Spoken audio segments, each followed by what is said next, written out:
Hello and welcome to How to Draw with Disney Animation. My name is Alex Kuperschmidt. I've been working as an animator for Disney since 1989, all the way till now. I was also a lead animator on Stitch from Lilo and Stitch. So today I was going to show you how I approach drawing Stitch. So let's learn how to draw Stitch. So I'm going to use two pencils. One of them is going to be lighter, which I'm going to do the underdrawing. And the other one is a black pencil, which I'm going to use the final line with. For the lighter pencil, I prefer color-raised Tuscan red. It's just soft enough and light enough to give me what I need. But you can really use any other pencil that you want.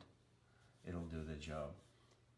Now, for those of you who've seen these videos, you probably noticed that we like to draw starting with simple shapes. But I also like to do what we call an action line, which helps me with an overall pose of the character.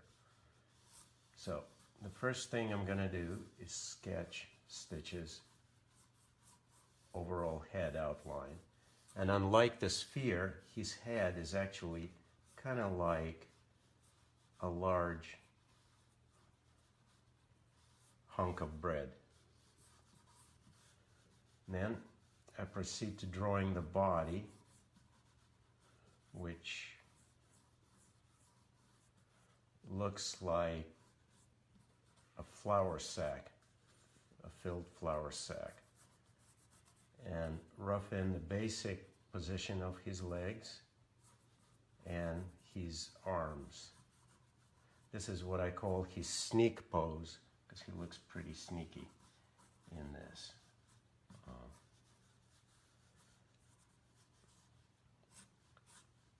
These lines, we call them center lines.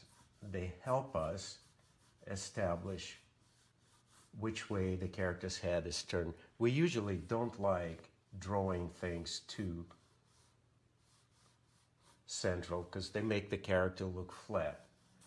The center line allows me to find exactly where his nose should be and his eyes. He's got a very large nose. It kind of dominates the center of his face, and his eyes are on a slight angle. Again, this helps with dimension on the character.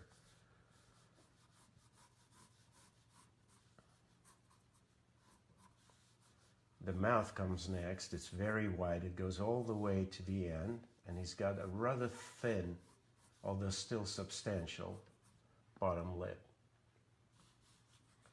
And then for his ears,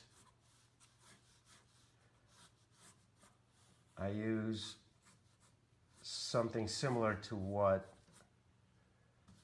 the artist did on Bambi. If you look at Bambi's ears, he's kind of got this ball of muscle, and then on top of that, this a leaf-shaped form that when you draw it, you can see how the ear looks. So this is sort of similar to what Stitch has, except Stitch's ears is quite a bit larger, and they're a little bit notched. One of them has a notch on top, and the other one has the one at the bottom. His eyes are very special because he's probably one of the very few Disney characters that doesn't have pupils. He's got just solid black eyes, which I like to fill out and then introduce just a hint of highlight. There's a couple of wrinkles just above his nose,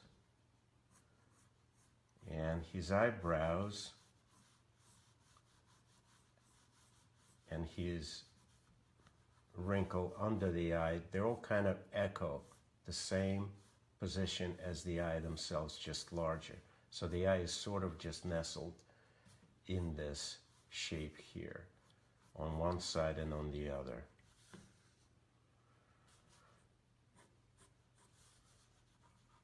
He's got quite a lot of teeth, almost like a shark.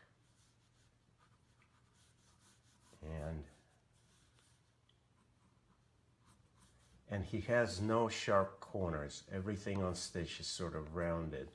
I call them rounded corners, kind of looking like that. So the body has just a bit of a break here, which suggests an ample tummy. Everything about him is sort of stout and generous in terms of mass. And another center line helps me figure out which way his body's turned and how to do the color break on his body between darker shade on top and the lighter color on his tummy. His arms are very robust, especially his lower arms. They kind of look like bread rolls. And he doesn't have much of a wrist. I just sort of take his little knobby fingers and stick them in there. And then from them come these very nasty looking, but not, again, not sharp claws.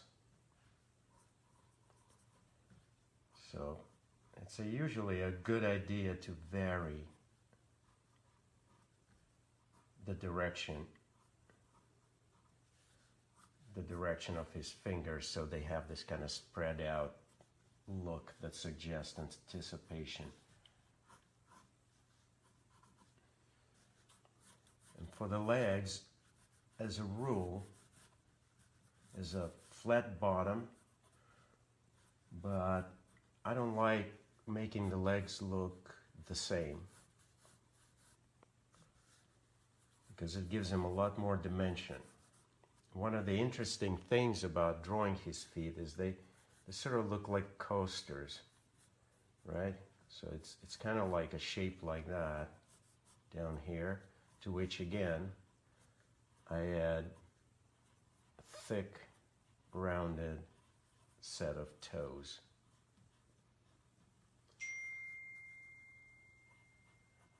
His toe, the claws on his toes are a bit more solid and a bit more stubby than the ones on his hands. They kind of look like that, like kernels of corn.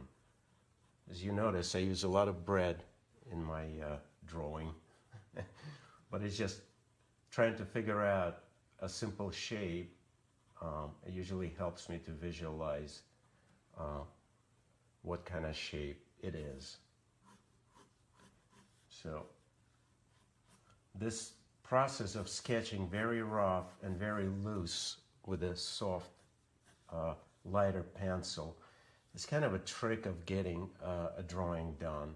And when I'm ready to switch, I simply switch the pencils and I proceed with a dark line. But as you may have noticed, what we do is essentially use very simple shapes and very light, quick drawing in order to do our drawings quickly and in order to have control over the drawing. Learning how to draw with simple shapes is really the key to being able to draw properly, and that really covers almost any kind of drawing.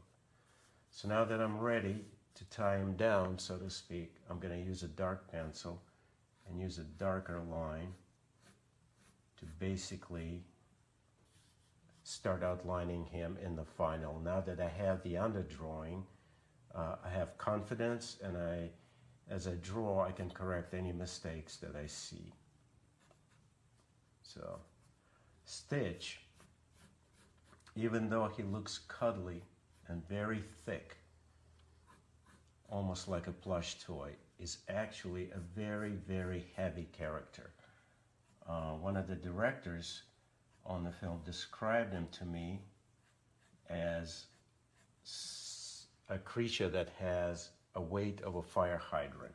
So he's very heavy and very solid, right? Even though he looks like a plush toy, don't forget that he's made up of titanium cartilage, which makes him an extremely dense and extremely heavy character. So human beings, to him, being 70% water, look rather insubstantial. Now, these dark eyes is one of his key characteristics. As you know, you can usually tell characters' expression through the eyes, being the windows of the soul. With Stitch, one of his key characteristics is that he's unpredictable. So, having his eyes so dark, it's always difficult to read his expression and makes him an unpredictable character. One of the great things about having an animation disc is that if I have trouble drawing a particular line from a certain angle, I can always turn the disc and get that line down in a more comfortable position.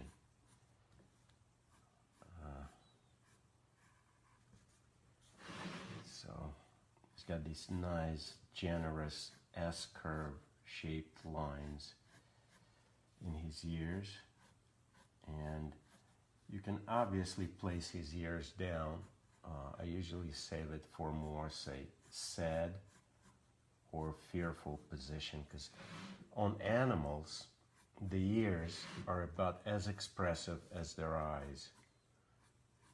So if the ears point forward, it makes him look more aggressive, and also like he's zooming in or aiming himself at something. It's a very alert pose.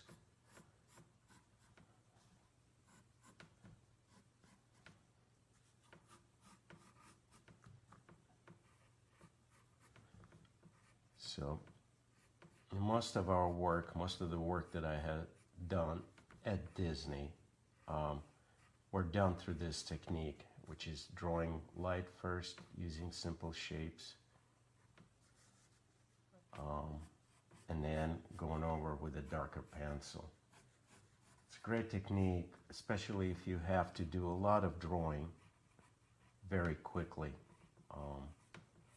And if you practice this, you can probably get it down. I mean, you have to remember, drawing, there's nothing mysterious about it. Obviously, it helps if you have a gift for it, and especially if you have an affinity for it. But like any other skill, it's a matter of practice. The more you do it, the better you will become at it. And I have heard folks say before, well, you know, there's nothing artistic about me, I'm not an artist. But you have to remember, as kids, we all drew and painted. We all did arts. It's just some of us stopped doing it and some of us haven't. It all depends on what you're interested in. But because of that, all of us have an ability to do art. It's just, again, it's a question of practice. It's art. Drawing is a skill like any other. The more you do it, the better you become.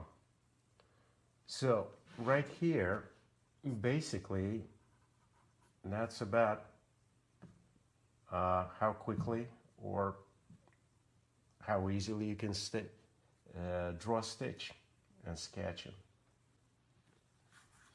So I was going to take an opportunity to very quickly show you how to draw Alien Stitch, which is the one that has 4 arms, 2 legs, the spines, and it's a bit more careful kind of drawing because of the number of elements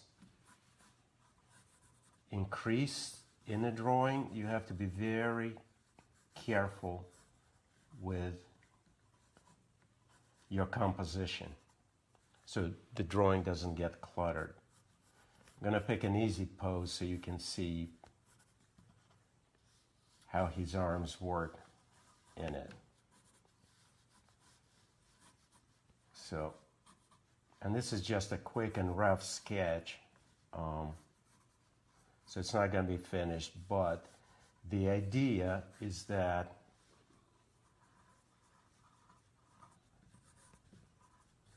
he's got two more arms coming out underneath the first set, right?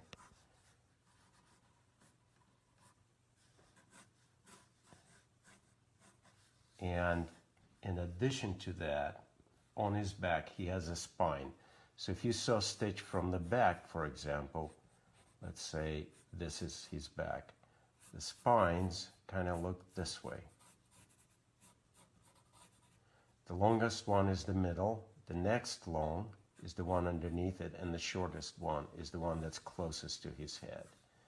And there, if this is his tummy from the back, the spines are actually where his torso would be here, you know, and then his arms would come over like that. Obviously, when he's facing you in this position, the spines are rather harder to read, so I usually tuck them down so they don't clutter the silhouette of the rest of the character, right? And again, the challenge is to find the open space for all of his parts, so when you look at the pose, right, you have a lot of what we call negative space, which helps you to read the character expression, right? Negative space is extremely important in animation drawing, and because it makes it very readable. And as far as his antennae go, which is another sign of alien stitches, they come out just behind his brows. So,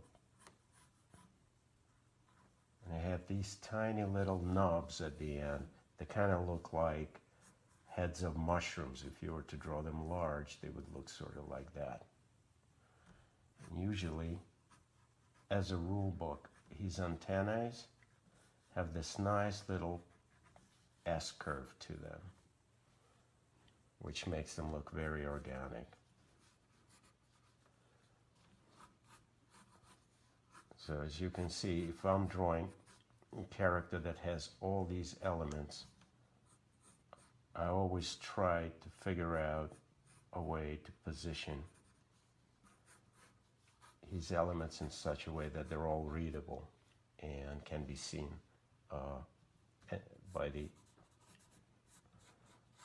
by the audience. His tail, by the way, is just a big thick knob. It's not fluffy, it's very dense like the rest of him.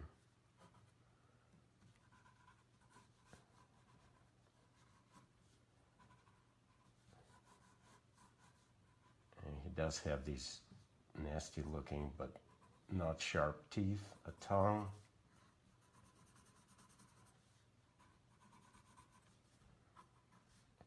And again, everything I do, I use quick, simple shapes to get a character down very quickly. Another advantage of that is that if I mess up, I didn't spend too much time on my drawing. I can throw it out and start anew.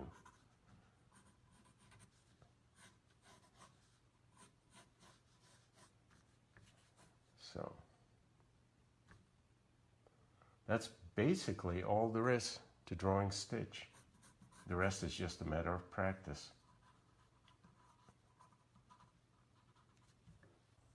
So I hope you enjoyed seeing how I approach drawing Stitch.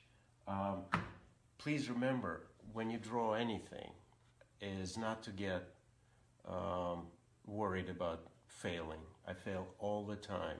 You can always throw it away. You can always start anew. So I hope you enjoyed it. Thank you.